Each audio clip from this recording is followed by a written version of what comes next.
Alright, so I've edited about 2/3 of the videos that I want to put on YouTube about my trip down to Daytona. YouTube is an interesting format. It's hard to type things and put things on, and you can just take a camera, shoot some video, drop it on the internet. So I got a little bit of feedback from what I've got so far.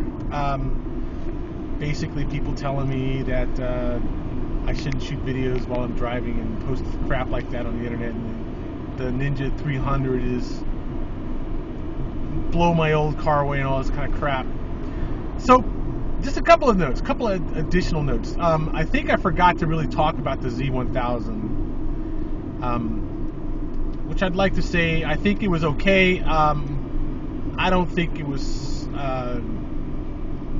quite as sensitive throttle-wise as the FZ1 for sure, but it still had plenty of power. I mean, I'm not going to complain about the power coming out of a Kawis, it looks like, except for that one bike. And you know what bike I'm talking about. Maybe two bikes, the 600 and the 600 and the 300, maybe the 636 if I remember.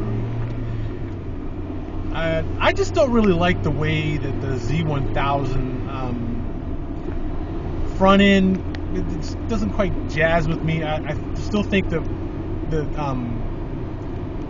triple clamp height and everything up front is a little bit too high. I'm not comfortable with that. It still rides more to me like a tricycle, you know, like a big wheel. But it's not bad. I mean, it's a nice boulevard type bike. I can see getting on it, riding around, you know, kind of casual. You know, it's a good 610 spike. Let's put it that way. 610, 710 spike. The R6, I had trouble, surprisingly had trouble with it. While I still think the power is adequate off that bike, it surprisingly gave me trouble to burn my ankle for some reason. Burn my left calf, the lower part of my leg. I'm pulling here and see if I can take a break here and record a little bit more. So where is he pulling in? No. Unless you can recognize me from the video, which is undoubtedly possible. But I'm gonna pull in here and just have a snack real quick. The basic issue is you gotta have your comfort basically and everything with a bike, okay? So now we're just gonna yap. You're gonna get to stare at the woods, and if anything comes out of the woods, you get to look at it. Basically, you gotta have your comfort with a bike. And the R6, surprisingly, it was really hot on my left leg. I had never experienced that before. I still think that overall, having ridden it a couple times, I would be happy with it as a regular street bike. So the big question is,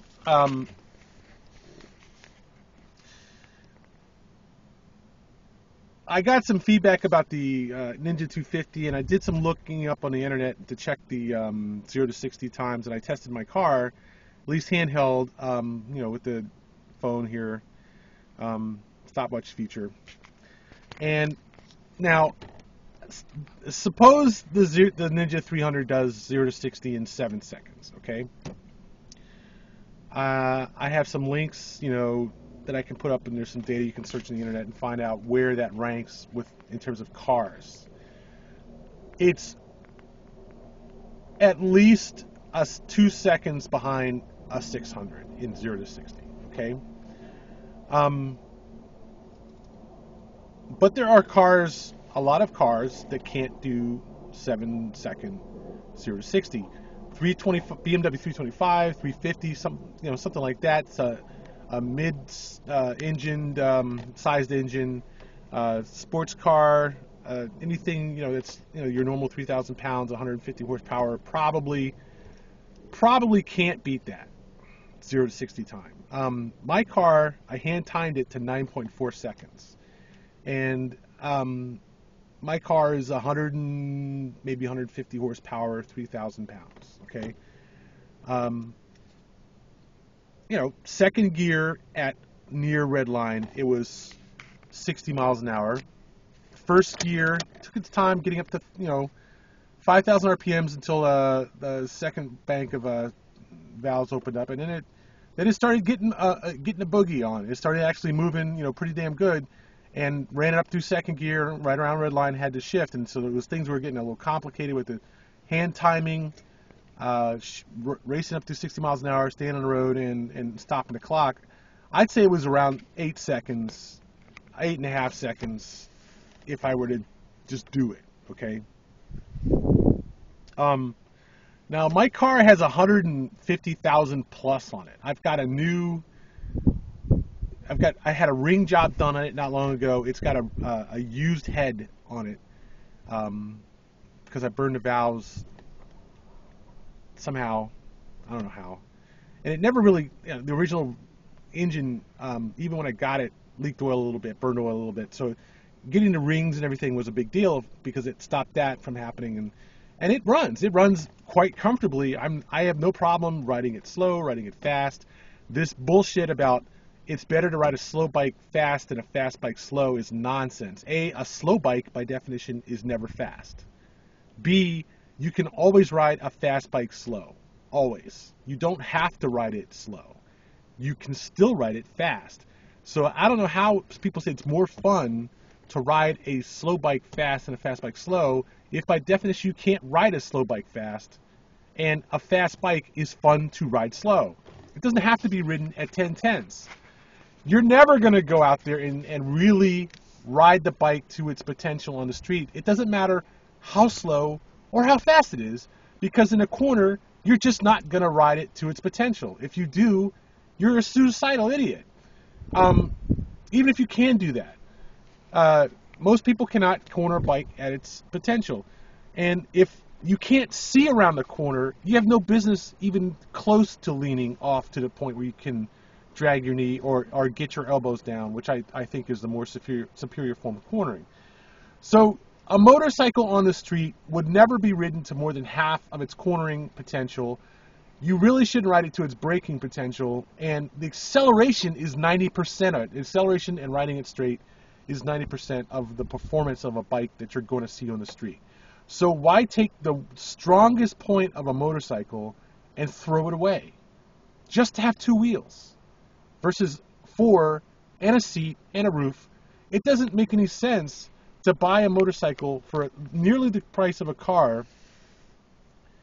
It's amazing how much more there is to have the negative side of a 300. But half of it is the negative side of a motorcycle versus a car. The other half of it is the negative side of the 300 relative to other motorcycles. Okay? I don't care how fast you think a 300 is relative to some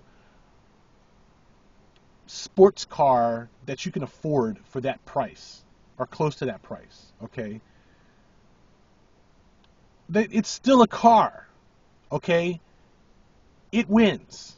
It only has to be close to as fast as a motorcycle. It doesn't have to catch you until you're doing 70 miles an hour. It can still blow by you in the corners, and you're not going to stop as fast as you can stop a car. You're not going to stop a bike as fast as you can stop a car. A car is always going to have an inherent performance advantage on the street by the sheer fact that it has four wheels, okay, not two. You can't catch a car in a corner on a motorcycle. It's not going to happen. You can't stay with a car on a corner in a motorcycle unless you're an idiot. That's not going to happen for most people. So to compare a car to a motorcycle only makes sense if the motorcycle is like twice as fast as a car. And I'm talking about at least twice as fast in terms of, 0 to 60 time, 5 or 6 seconds faster in terms of the quarter mile. And at the top end, hell, I don't care if the motorcycle does 140 miles an hour. You have all those other problems to deal with. Why would you want to go faster than a car at 120 miles an hour, 120, 30 miles an hour? I don't care if it does 150 miles an hour on the straight because I'm not riding it more than 100 and maybe 120 on the straight. I don't care if it does 200. I am not going to be one of those idiots that goes zipping through cars at 2 and 3 times the speed of the car. That's insane. Now, of course, you can do that, but I wouldn't do that, okay? So there's issues of performance advantage that I won't exploit. There's issues of performance advantage that I can't really exploit. And there's issues where it is a performance disadvantage, okay? Then it's a comfort disadvantage. Then it's a safety disadvantage. So don't take one little tiny point about the Ninja 300 and blow it up into this huge issue. It just doesn't make sense, okay? It simply is idiotic to do that. Yes, I'm saying this while you're staring at the trees because you need to think, not look. Think about what you're talking about. Stop looking. Stop looking at the style of the bike and think about the performance, the value, and the safety, okay? Think about it instead of looking. You notice I am not driving down the street or much less riding a motorcycle and talking to you because people who do that kind of shit are idiots, okay? I'm not going to drive around, I'm not going to get on my bike, ride around, talk to you about riding a motorcycle. That's idiotic. I'm barely smart enough to do it while driving up here from Daytona, but at least it helped the 14 hours go by. So I didn't mind doing it for that a little bit, especially in the middle of nowhere. There's a big difference between riding a bike in traffic and riding it where there's some cars and riding it in the middle of nowhere, where there's no traffic, you know, 2 different environments. It's just you don't have to impress anybody, you're not trying to show off on anybody. And more from the point, really, to the point, you're not trying to get away from somebody, okay? You're out in the middle of nowhere. Why assume that the people out there are going to be benevolent to motorcycles? Why wouldn't a guy in a pickup truck or 3 guys in a pickup truck just try to knock you over just for the fun of it? Why would you want to ride a motorcycle that is just barely faster than a car in 0 to 60 and can't outrun a car beyond 60 miles an hour? It doesn't make any sense. The one thing you definitely need to be able to do on a bike is outrun cars. If you can't outrun a car, you'd better be tough and you better be ready to fight half the people you see in the street, because there's going to be that asshole, there's going to be those assholes out there who are going to try to knock you over. It's going to happen. There's going to be people out there who don't give a shit if they hit you. It's going to happen. They're going to hit you and say, you dumbass motherfucker riding a motorcycle, that's what you get. Take it. Life goes on. There are going to be people like that when you ride. That's how it is. Okay? So, what other... All right, when it comes to bikes, there's always more to say, but it helps to talk from a position of strength rather than a position of weakness.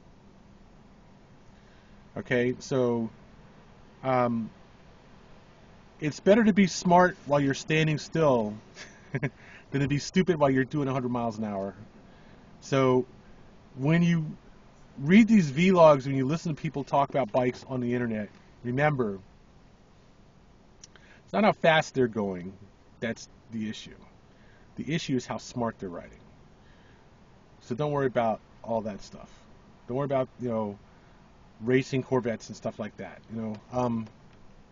We're about the fact that they have a Corvette and you have a motorcycle, and they have not wrecked their Corvette, and we'll see if you wreck your bike. Have a good one.